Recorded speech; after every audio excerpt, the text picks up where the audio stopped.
Assalamualaikum warahmatullahi wabarakatuh. Perkenalkan, saya Imtihan NIDN 1005018801. Home base saya adalah di program studi Ekonomi Islam Fakultas Sosial dan Humaniora. Nah, baiklah, pada hari ini saya akan menjelaskan tentang teknik pembelajaran yang saya gunakan, yaitu dengan menggunakan teknik DIE, yaitu Delivery, Interaction, and Assessment. Nah, pada salah satu mata kuliah yang saya ampu di program studi Ekonomi Islam, yaitu mata kuliah Ekonomi Koperasi dan UMKM dengan bobot 3 SKS, dan ini merupakan salah satu mata kuliah wajib untuk program studi Ekonomi Islam sendiri. Nah, terlebih dahulu saya akan menjelaskan deskripsi singkat dan luaran dari mata kuliah yang saya ampu ini, di mana mata kuliah Ekonomi Koperasi dan UMKM ini merupakan salah satu mata kuliah yang hadir dan sangat sesuai dengan kondisi perkembangan ilmu pengetahuan dan teknologi, apalagi pada masa saat krisis COVID-19. Nah, di mana koperasi yang berdasarkan kepada azas kekeluargaan dan UMKM yang memiliki modal yang tidak terlalu banyak seperti perusahaan besar, maka hal tersebut secara signifikan akan mampu memperkecil tingkat pengangguran dan terutama dalam perluasan lapangan pekerjaan. Nah, hal ini menyebabkan koperasi dan UMKM memiliki peranan yang sangat strategis dalam pembangunan dan pertumbuhan ekonomi melalui penyerapan tenaga kerja dan pendistribusian hasil-hasil pembangunan. Baiklah, mata kuliah ini pada paruh semester pertama memfokuskan pada konsep dasar koperasi dan UMKM, dan paruh semester kedua ini akan memfokuskan pada kontribusi dari koperasi dan UMKM serta permasalahan dan kebijakan pemerintah dalam mengembangkan koperasi dan UMKM. Nah, dengan mempelajari mata kuliah koperasi dan UMKM, mahasiswa diharapkan yaitu 1. Mampu menjelaskan konsep dasar koperasi dan UMKM. 2. Mampu menjelaskan organisasi koperasi. 3. Mampu menjelaskan identitas koperasi dan berbagai hubungan dalam koperasi. 4. Mampu menganalisis keberadaan koperasi dalam sistem pasar. 5. Mampu menjelaskan konsep partisipasi anggota dalam koperasi. 6. Mampu menjelaskan teori koperasi dalam ekonomi mikro. 7. Mampu memahami strategi koperasi dalam pasar monopoli. 8. Mampu menjelaskan konsep dan prasyarat keberhasilan wirausaha koperasi. Dan 9. Mampu menganalisis kontribusi koperasi dan UMKM di dalam pembangunan. 10. Mampu menjelaskan konsep kemitraan koperasi. 11. Mampu menjelaskan berbagai kendala dalam pengembangan koperasi dan UMKM. 12. Mampu menerapkan konsep kinerja koperasi. 13. Mampu menganalisis kebijakan pemerintah dalam pengembangan koperasi dan UMKM. 14. Mampu menerapkan pedoman atau tata cara dalam mendirikan sebuah koperasi. Nah, setelah tahu gambaran singkat mata kuliah Ekonomi Koperasi dan UMKM, saya selanjutnya akan menjelaskan teknik pengajaran yang saya gunakan dalam proses pembelajaran mata kuliah Koperasi dan UMKM ini adalah dengan menggunakan teknik Delivery, Interaction, dan Assessment.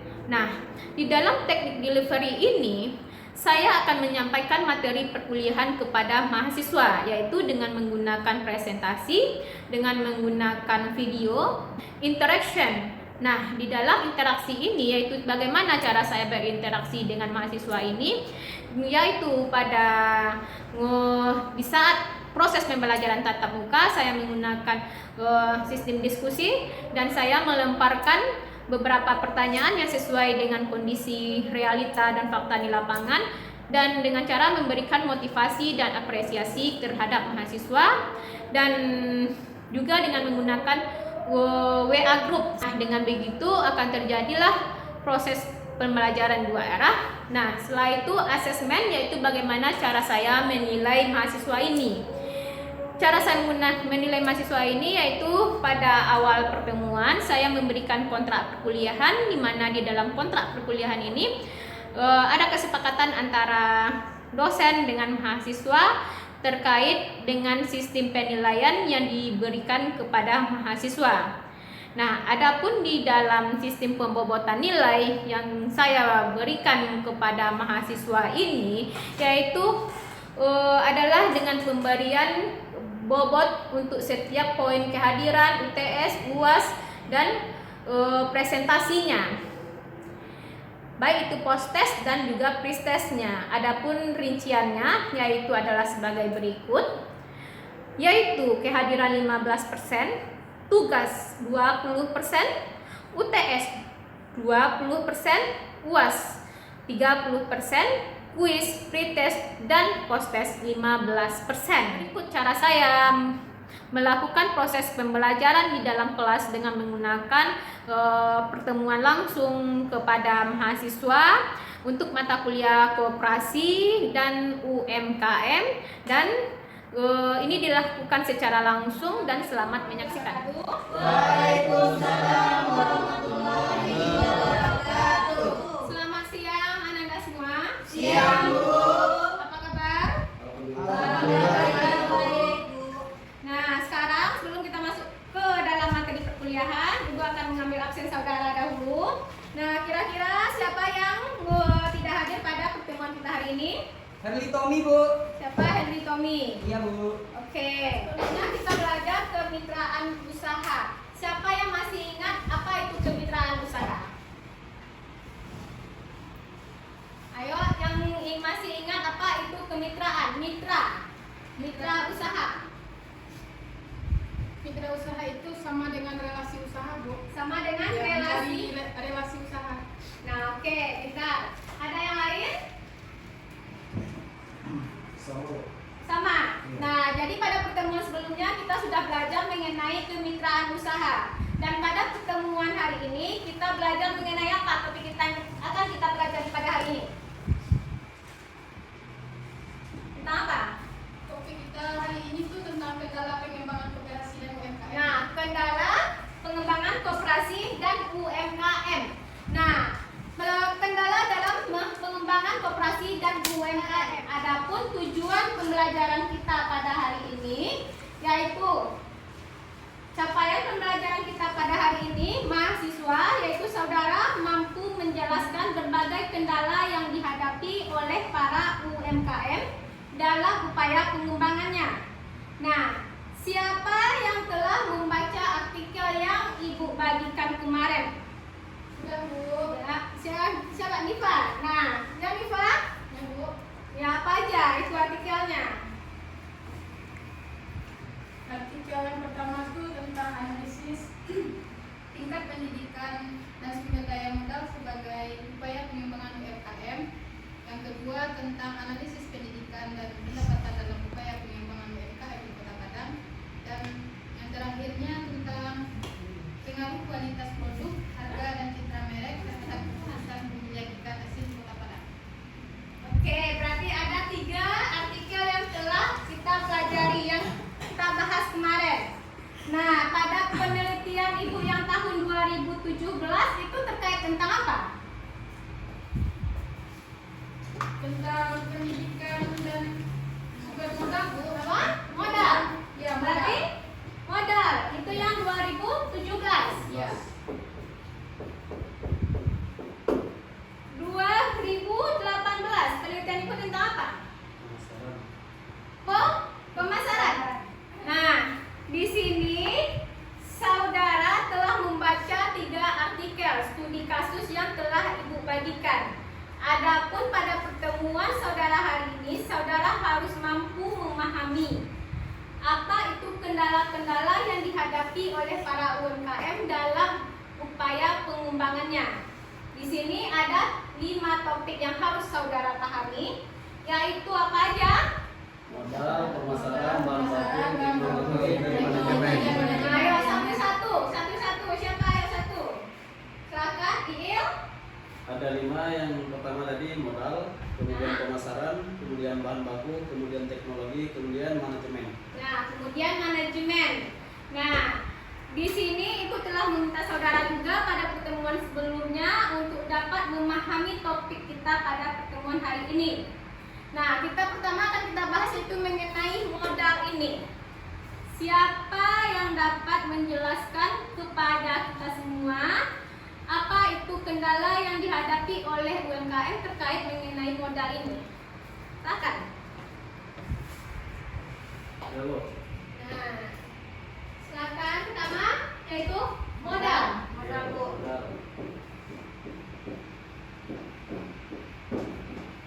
Modal, ya. Untuk melakukan suatu usaha kita memang perlu modal, Bu, terutama. Nah, Kita memang perlu modal, baik itu modal dari pribadi ataupun nanti kita pinjam ke pihak pemerintah ataupun ke bank gitu untuk melakukan satu usaha.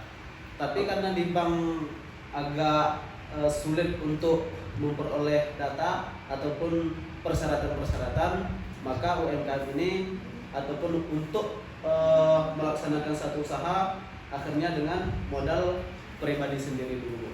nah, oke. Berarti di sini para UMKM mengalami kendala dari segi permodalan. Modal yang masih kecil. Iya. Nah, di sini modal.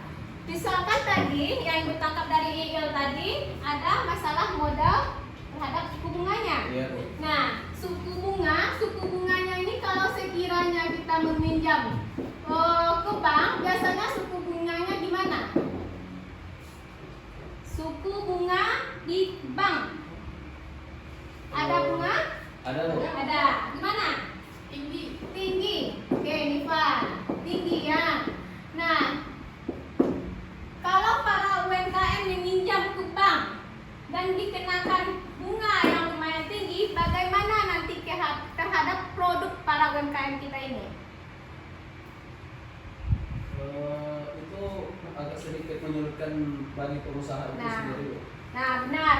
Itu adalah salah satu kendalanya. Jadi di sini ada beberapa masalah yang terkait mengenai modal ini, yaitu yang pertama adalah suku bunga, yang kedua mengenai apa lagi? Sulit dalam Pengajuan proposal jika ingin mengajukan pinjamannya. Nah, ya betul. Itu mengenai proposal pengajuan. Jika para UMKM ini mengajukan proposal, dan proposalnya ini harus ada standar tertentunya. Dan standarnya inilah yang tidak dicukupi oleh para UMKM kita. Setelah itu apa lagi? Rehan? Prosedur pinjaman. Gimana prosedur pinjamannya? Nah, setelah itu apa lagi, Dila? Informasi pinjaman. Jadi di sini ada kendala yang dihadapi oleh para UMKM-nya, yaitu tentang suku bunga, apalagi proposal, prosedur pinjaman, dan informasi pinjaman. Nah, oke. Nah, setelah itu apa lagi kendala yang dihadapi oleh UMKM ini? Yang nomor 2, pemasaran. Nah, gimana dengan pemasaran ini? Marketingnya, Bu. Ya, betul. Pemasaran. Marketingnya gimana? Gimana pemasaran para UMKM ini saudara bandingkan dengan pemasaran yang dilakukan oleh para pengusaha besar? Kalau dari biasanya kan, Bu, kalau dari yang UMKM itu menggunakan sistem pemasaran tradisional, biasanya dari mulut ke mulut, atau enggak ke orang yang bagian penjualan itu datang langsung ke pasar jualannya. Nah, Terus kurangnya keterampilan dalam pemasaran sama kekurangan mampu dalam membaca pangan pasar produk yang diinginkan pasar. Nah, jadi di sini para UMKM yaitu terkait mengenai teknik pemasaran yang hanya melalui mulut ke mulut. Setelah itu tidak menggunakan digital marketing. Setelah itu apa lagi? Kurang terampil dalam Nah, itu kurang terampil dalam pemasaran. Setelah itu apa? kurang mampu dalam membaca Nah, para UMKM kurang mampu dalam membaca pangsa pasarnya. Siapa yang akan menjadi tujuan pasarnya itu. Jadi di sini ada beberapa yang harus kita lihat mengenai kendala dalam segi pemasaran ini, yaitu menggunakan sistem pemasaran yang masih tradisional, tidak menggunakan digital marketing, dan sumber dayanya yang kurang terampil serta kurang dalam hal melihat pangsa pasar kita. Nah, ini baru 2 kendala yang dihadapi. Kendala ketiga yang dihadapi oleh UMKM ini apa? Ketiganya bahan baku. Di mana bahan bakunya? Kalau harga bahan bakunya tinggi, tentunya kita mencari harganya yang rendah. Kalau bahan bakunya, Harganya tinggi, tentunya kita mencari bahan baku yang harganya rendah. nah, tuh. Nah, setelah itu kendala yang dihadapi adalah terkait bahan baku. Nah, bahan baku ini saudara dapat melihat hasil penelitian Ibu itu tahun 2019, di mana hasil penelitian Ibu di sini adalah mengenai pengaruh kualitas produk, harga, dan citra merek terhadap keputusan pembelian ikan asin di Kota Padang. Nah, di sini ada 2 gambar yang saudara lihat. Di sini ada gambar 1, di sini ada gambar 2. Nah, menurut saudara, ini bagaimana dengan bahan baku yang digunakan oleh para UMKM ini? Nah, bahan baku di sini hasil penelitian Ibu adalah terkait mengenai ikan asin. Nah, pengaruh kualitas produk, harga, dan citra merek terhadap keputusan pembelian ikan asin di Kota Padang. Kalau kita menggunakan pengusaha ikan asin, bahan bakunya apa? Garam sama ikan garam. Garam. Bahan bakunya apa di sini? Ikan dan garam. Bahan bakunya adalah Ikan, 1 ikan, kemudian garam. 2 garam. Ikan dan garam. Nah, ikan dan garam ini merupakan 2 bahan baku bagi para UMKM Pengusaha ikan asin. pengusaha ikan asin. Ketika harga ikan dan garam ini tinggi, bagaimana dengan harga yang akan ditetapkan oleh si pengusaha ini? Akan naik juga. Akan naik. Jadi ketika bahan baku kita naik, maka nah itu dia. Akibatnya apa? Ketika barang kita ini, misalkan ikan asin ini tinggi, akibatnya apa? Konsumennya akan beralih kan? Ya, konsumen akan beralih ke Yang lebih murah. yang lebih murah, yaitu barang substitusi. Oke? Nah, jadi kalau sekiranya bahan baku tinggi, harga yang ditetapkan tinggi, konsumen beralih ke barang substitusi, pendapatan UMKM bagaimana? Menurun. Itulah sebabnya salah satu kendala yang dihadapi oleh para UMKM. Nah, 4, apalagi kendalanya? Teknologi. Nah, kendala keempat adalah terkait teknologi.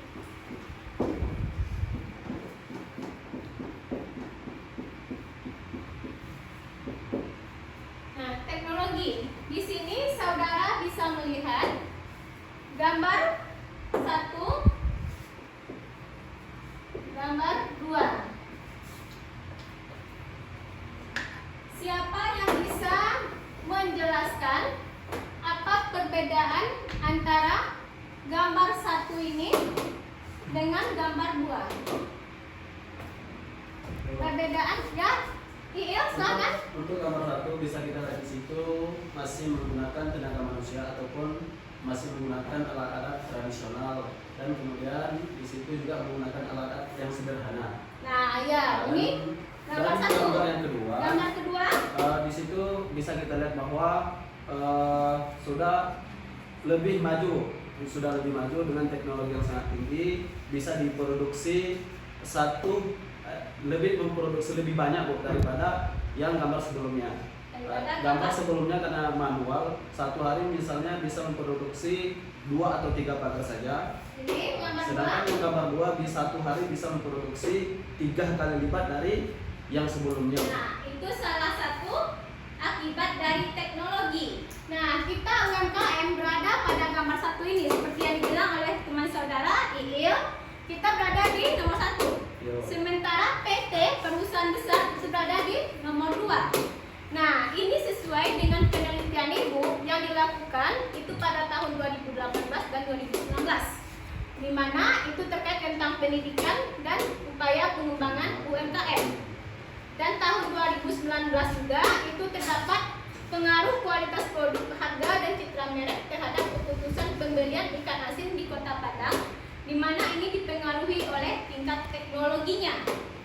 Nah, di sini ada beberapa tanda tanyanya. Teknologi yang digunakan tadi berbeda, yang dibilang oleh teman saudara. Setelah itu cara memperoleh teknologi tepat gunanya gimana? Antara yang si A dengan si B ini gimana? Tempatnya Bu. Nah, tempatnya, berarti tempatnya ini modalnya gimana lagi? Modalnya lebih besar yang Nah. nomor 2 Bu. Berarti cara memperoleh teknologi tepat guna ini bagi UMKM ini sulit apa? Mudah. Sulit Bu. Sulit. Nah, kalau peranan pemerintah dan PT dalam penyebar luasan teknologi tepat guna ini gimana? Merata atau tidak? Tidak merata. Merata di sini? Tidak merata. Tidak merata. Pandangan pemerintah untuk melihat pengusaha UMKM itu masih sangat rendah. Nah, itulah kendala yang dihadapi oleh para UMKM, di mana teknologinya masih sederhana, cara memperolehnya itu sulit, dan Tidak merata. tidak meratanya peranan pemerintah dan PT. Nah, setelah itu apa lagi kendala yang dihadapi oleh para UMKM kita? Nah, manajemennya gimana?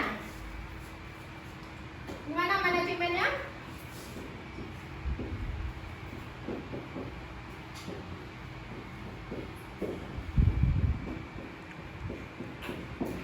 Sulit mengontrol atau mengatur arus kas. Arus kas ya, arus kas pertama. Oh, laporan keuangan. Laporan keuangan. Oke, manajemen. Saudara udah belajar itu manajemen. Bagaimana skill manajemen para UMKM ini menurut saudara? Masih sangat rendah.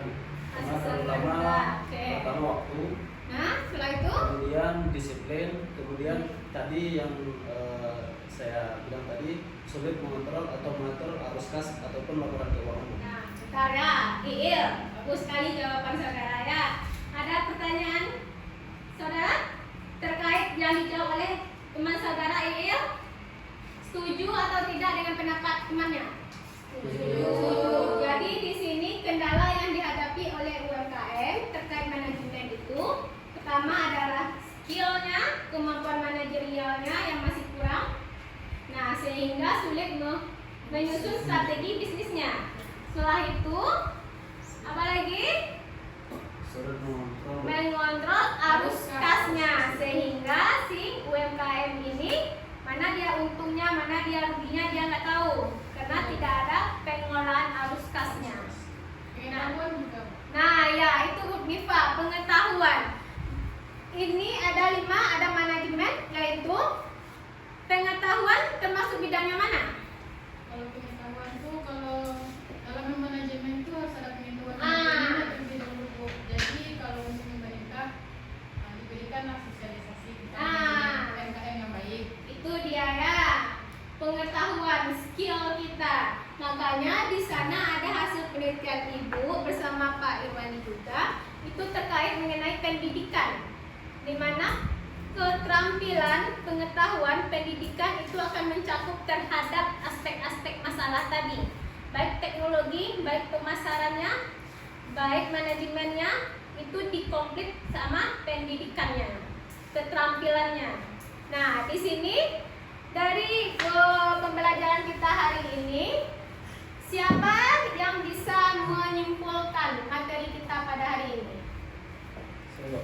Il? Materi kita tadi kan tentang UMKM. Tadi ada 5 faktor, terutama tadi ada modal, kemudian pemasaran, kemudian bahan baku, kemudian teknologi, dan terakhir tadi manajemen. Itulah ada beberapa masalah tadi yang sudah kita juga bahas. Ada modal, bagaimana suku bunganya tinggi, kemudian untuk memperoleh modal itu sendiri seperti mengajukan proposal ataupun informasi peminjaman kurang. Kemudian masuk ke bahan baku, tingginya bahan baku ataupun harga yang ditawarkan oleh yang pengusaha, maka terjadilah tadi konsumen menjadi pindah gitu. Pindah. Ya, jadi rugi bagi yang pengusaha tadi. Pengusaha tadi. Kemudian Ya. tadi ada teknologi. Teknologi ini masih kurang, Bu. Masih kurang untuk mengakses usaha kita untuk mempromosikan itu. Ya. Oke. Kemudian tadi manajemen yang sudah kita bahas tadi terakhir, sulitnya kita untuk mengontrol tadi arus kas kita, kemudian laporan keuangan kita, kemudian waktu ataupun kedisiplinan dalam menjalankan usaha kita itu masih sangat-sangat kurang. Seperti itu kalau dari saya. Oke, ada pendapat lain? Ada yang bisa menyimpulkan? Jadi di sini kita sudah mencapai tujuan pembelajaran kita apa belum? Sudah. Nah, jadi kita sudah mencapai tujuan pembelajaran kita, yaitu terkait mengenai kendala koperasi dan UMKM dalam upaya pengembangannya. Nah, di sini Ibu ada tugas untuk saudara. Nah, tugas saudara itu ada sebuah studi kasus, di mana di dalam studi kasus ini saudara diminta, nih, berdasarkan 2 hasil penelitian, yaitu penelitian 1 dan penelitian kedua ini, maka saudara tuliskan upaya yang dapat dilakukan oleh pemerintah dalam mengatasi permasalahan yang dihadapi oleh UMKM ini dan dikerjakan di silakan dikumpulkan. Udah, Bu. Nah, kumpulkan aja catatannya. Ada beberapa jawaban dari saudara mengenai pembelajaran kita pada hari ini. Nah,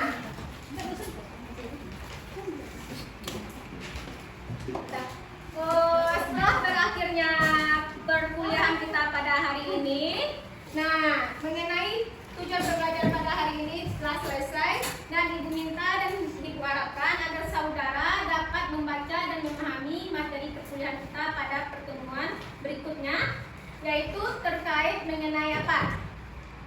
Fitra?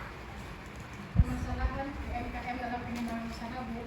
Ya, saudara besok, pertemuan besok Ibu harapkan sudah membaca materi perkuliahan kita untuk pertemuan berikutnya mengenai permasalahan atau kebijakan? Oh, ini kebijakan, Bu. Permasalahan UMKM. Kebijakan apa? Kebijakan.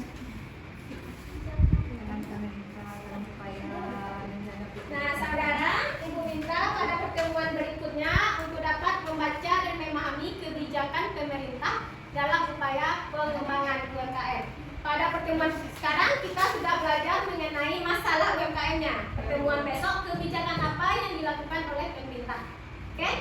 Oke, sampai jumpa pada pertemuan berikutnya. Wassalamualaikum warahmatullahi wabarakatuh.